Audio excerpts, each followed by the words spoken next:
শরীর ঠিক করাতে এখনও ডাক্তারবাবুরা বায়ু পরিবর্তনের পরামর্শ দেন সাগর পাড়ে একবেলা বসে থাকার পরামর্শ।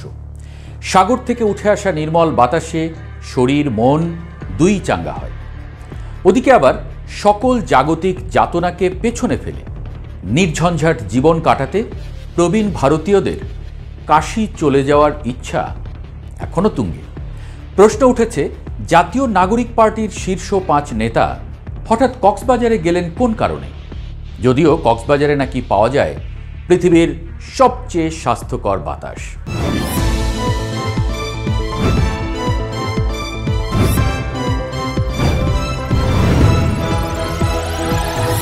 5ই আগস্ট তারিখটি এনসিপির রাজনীতিতে অবিচ্ছেদ্য হয়ে ওঠা এক প্রতীকী দিন।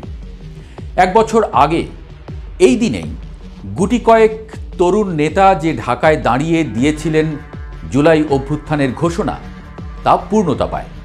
তাতে পতন হয় আওয়ামী লীগের।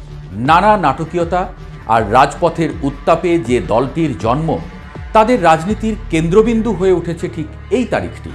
আর তাই 5 আগস্টকে তারা বলছেন দ্বিতীয় বিজয় দিবস। এই দিনটিতে ঢাকায় রাষ্ট্রীয় আয়োজনে হয় বিরাট অনুষ্ঠান। ডক্টর ইউনূস ঘোষণা করেন জুলাই ঘোষণাপত্র।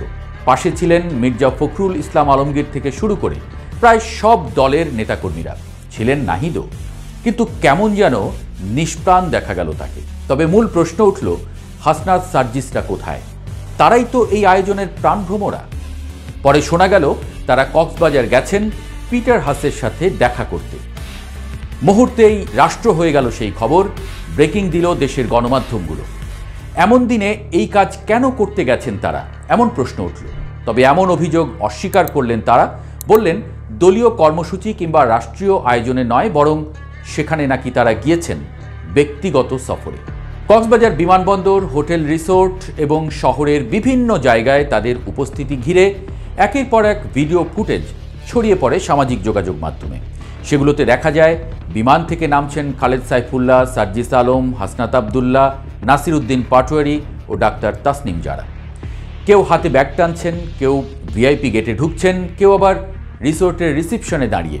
তারপর সমুদ্র সৈকতেও দেখা গেল তাদের এই সফর ঘিরে শোরগোল আরও বাড়ে যখন কয়েকটি টেলিভিশনে খবর আসে কক্সবাজারে তারা বৈঠকে বসেছেন সাবেক মার্কিন রাষ্ট্রদূত পিটার হাসের সঙ্গে। যদিও এর কোনো সত্যতা পাওয়া যায়নি। খবরটি ছড়িয়ে পড়তেই এনসিপির অন্দরমহলে নামে তীব্র অস্বস্তি। কারণ পিটার হাস বর্তমানে কোনো কূটনৈতিক পদে নেই, কিন্তু 24-এর কৌশলগত স্টেক হোল্ডার হিসেবে তাকে অনেকেই দেখে থাকেন। তাই পিটার হাসের সঙ্গে এনসিপির 5 শীর্ষ নেতার এই বৈঠকের গুঞ্জনে জনসাধারণের দৃষ্টিতেও এনসিপির ভূমিকা তখন সন্দেহজনক বলে বিবেচিত হতে থাকে। তবে খালেদ সাইফুল্লাহ, নাসির উদ্দিন পাটোয়ারি সহ সংশ্লিষ্ট নেতারা দ্রুত এই গুঞ্জনের জবাব দেন। তারা জানিয়ে দেন পিটার হাসের সঙ্গে তাদের কোনো বৈঠক হয়নি, এমনকি দেখাও হয়নি। তারা এসেছেন বিশ্রাম নিতে, পারিবারিক ভ্রমণে। কথাটা শুনে কিছুটা স্বস্তি মিললেও প্রশ্নটা থেকেই যায়, এমন গুরুত্বপূর্ণ দিনে রাজধানীতে যখন রাষ্ট্রীয় আয়োজনে তাদের উপস্থিতি প্রত্যাশিত ছিল, তখন তারা কক্সবাজারে কেন? আরও বড় প্রশ্ন, এই সফরের কথা কি এনসিপির কেন্দ্রীয় নেতৃত্ব জানত? উত্তর না। এনসিপির একাধিক সিনিয়র নেতা স্পষ্ট জানিয়েছেন এই সফর ব্যক্তিগত হলেও সেটি দলকে জানিয়ে করা হয়নি। কাউকে কিছু না জানিয়ে 5 শীর্ষ নেতা হঠাৎ কক্সবাজারে গিয়ে হাজির হওয়ায় দলের মধ্যে শুরু হয় মিশ্র প্রতিক্রিয়া। অনেকে এটিকে নেতৃত্বের দায়িত্বহীনতা বলে অভিহিত করেন, আবার কেউ কেউ সরাসরি অভিযোগ তোলেন এই সফরের ভেতরেই লুকিয়ে আছে কোনো রাজনৈতিক চুক্তির ইঙ্গিত বা ফাঁদ, যদিও তারও কোনো প্রমাণ মেলেনি। দলের পক্ষ থেকে তৎক্ষণাৎ সিদ্ধান্ত আসে এই 5 নেতাকে শোকজ করা হবে।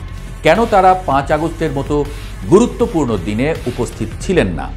কেন দলকে কিছু না জানিয়েই এমন সফরে গেছেন? এ নিয়ে তাদের ব্যাখ্যা চাওয়া হয়। ব্যাখ্যার জবাবও দিয়েছেন তারা। এনসিপির জ্যেষ্ঠ যুগ্ম আহ্বায়ক সামান্থা শারমিন স্পষ্ট ভাষায় বলেন, যত বড় নেতাই হোক, দলীয় শৃঙ্খলার বাইরে কেউ গেলে ছাড় নেই। আর এতেই স্পষ্ট হয়ে পড়ে এনসিপির ভেতরে নেতৃত্বের দ্বন্দ্ব এবং সিদ্ধান্ত গ্রহণের বলয় বিভক্তির দিকে কি এগুচ্ছে। এই ঘটনাকে ঘিরে অনেকে আবার প্রশ্ন তুলেছেন, ষড়যন্ত্রের মুখে পড়ে এনসিপি কি ভাঙনের মুখে?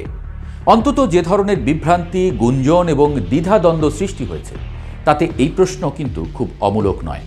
কক্সবাজারে যাওয়া 5 নেতার প্রায় সবাই এনসিপির জনপ্রিয় মুখ। ভার্চুয়াল জনপ্রিয়তা, গণমাধ্যমে উপস্থিতি, তরুণ সমাজে গ্রহণযোগ্যতা সব মিলিয়ে এদের ঘিরেই গড়ে উঠছিল এনসিপির তারুণ্য নির্ভর বলয়। এমন নেতারা যদি হঠাৎ নাই হয়ে যান বা দলীয় সিদ্ধান্তের বাইরে চলাফেরা করেন, তবে তা যে দলের অস্তিত্বের ভিত্তিকেই নড়বড়ে করে দেয় তা বলার অপেক্ষা রাখে না, এমনটাই বলছেন অনেকে। আবার কিছু বিশ্লেষক মনে করছেন এটা কেবলমাত্র ভুল হিসেবেই দেখতে হবে। তরুণদের রাজনীতিতে এমন ভুল হতেই পারে। এমনকি রাজনৈতিক পরিপক্কতা গড়ে ওঠার জন্য এমন ঘটনার ভেতর দিয়েও পথ পাড়ি দিতে হয়।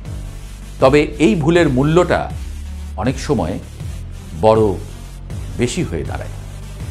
রাজনৈতিক ফাঁদ, মিডিয়া ট্রায়াল, চরিত্র হননের চেষ্টা, এসব বাস্তবতা থেকেই নেতাকর্মীদের নিজেকে রক্ষা করতে হয়। আর সেটা তখনই সম্ভব যদি নেতৃত্বে থাকে দায়বদ্ধতা, স্বচ্ছতা আর শৃঙ্খলা। সবচেয়ে বড় কথা হলো, জুলাই ঘোষণাপত্র নিয়ে এনসিপি খুশি নয় সেটা সরাসরি জানিয়ে দিয়েছে দলটি। তারা প্রতারিত হয়েছে এমনটাও বলতে শোনা গেছে। অনেকে মক করে বলেছেন জুলাই, অর্থাৎ জুলাই মিথ্যা। অনেকে বলছেন ঘোষণাপত্র মনমতো না হওয়ায় অভিমান করেই তারা চলে গেছেন কক্সবাজার। সেটা যাই হোক, এখন দেখার বিষয় তারা কিভাবে এই সংকট সামাল দেন। শোকজ নোটিশের উত্তর আসার পরই বোঝা যাবে নেতৃত্বে কারা থাকছেন এবং কারা ছিটকে পড়ছেন, এবং তখনই হয়তো আরও স্পষ্ট হবে এনসিপির ভাঙন শুরু হলো কিনা, নাকি তারা ভুল থেকে শিক্ষা নিয়ে আরও শক্ত হয়ে ফিরে আসছে। কিন্তু রাজনীতিতে দিন শেষে সময়ই শেষ কথা বলে। কক্সবাজারের স্বাস্থ্যকর বাতাসে কারো ব্যামো ঠিক হলো নাকি উল্টো আরও ব্যামো বাঁধিয়ে ফিরলেন হাসনাত সার্জিসরা, সেটা সেই সময়ই বলে দেবে।